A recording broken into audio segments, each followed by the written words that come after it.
की सन्माननीय एकनाथराव शिंदेजींची आणि राष्ट्रवादी ही अजितदादा पवारांची आहे, यावर शिक्कामोर्तब केलेलं आहे.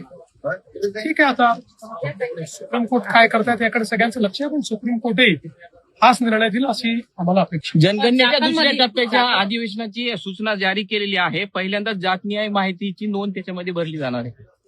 पहिल्यापासून आम्ही सांगत होतो की केंद्र सरकारने जातनिहाय जनगणना ही घोषित केलेली आहे.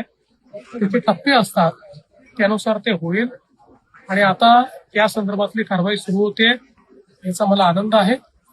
एक खूप मोठी मागणी अनेक वर्षांपासून होती, कुठल्याही सरकारने कधीच ती मान्य केली नाही, पण मोदी सरकारने ती मान्य केली, त्याबद्दल मी मोदी सरकारचे मनापासून आभार मानतो. चाकणमधल्या 20 कंपन्या प्रकरणी शरद पवार साहेब आज प्रत्यक्ष पाहणी दौरा करतायत आणि त्यांनी ट्विट सुद्धा केलेलं होतं. त्या ट्विटला मी उत्तर दिलेलं आहे. पवार साहेब ज्येष्ठ नेते आहेत, ते नेहमी महाराष्ट्राच्या हिताचा विचार करतात, म्हणूनच त्यांच्यापर्यंत चुकीची माहिती जाऊ नये या दृष्टीनं खरी माहिती मी त्या ठिकाणी दिली.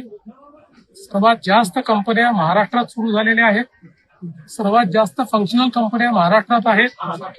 ज्या नॉन फंक्शनल कंपन्या आहेत, ज्या कधी सुरूच होऊ शकलेल्या नाहीत, त्याचा आकडा देऊन काही लोक फसवेगिरी करतायत.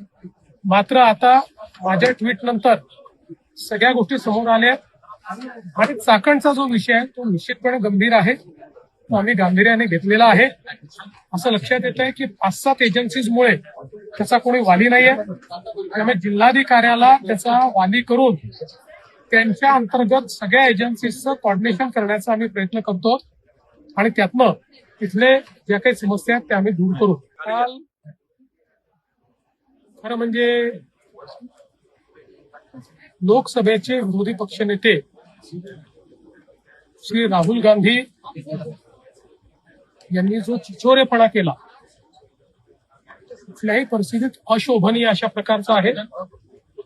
ज्या प्रकारे देशाच्या प्रधानमंत्र्याचा तर अपमान केलाच, पण त्याचवेळी इटलीच्या महिला राष्ट्रप्रमुखाचा इतक्या खालच्या दर्जाला जाऊन त्यांनी जो अपमान केला, या देशामध्ये अशी चिचोरगिरी यापूर्वी कुठल्याही नेत्याने केली नव्हती. गल्लीतले नेते देखील अशा पद्धतीने वागत नाहीत.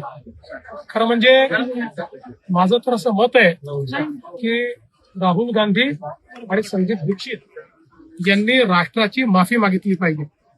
काल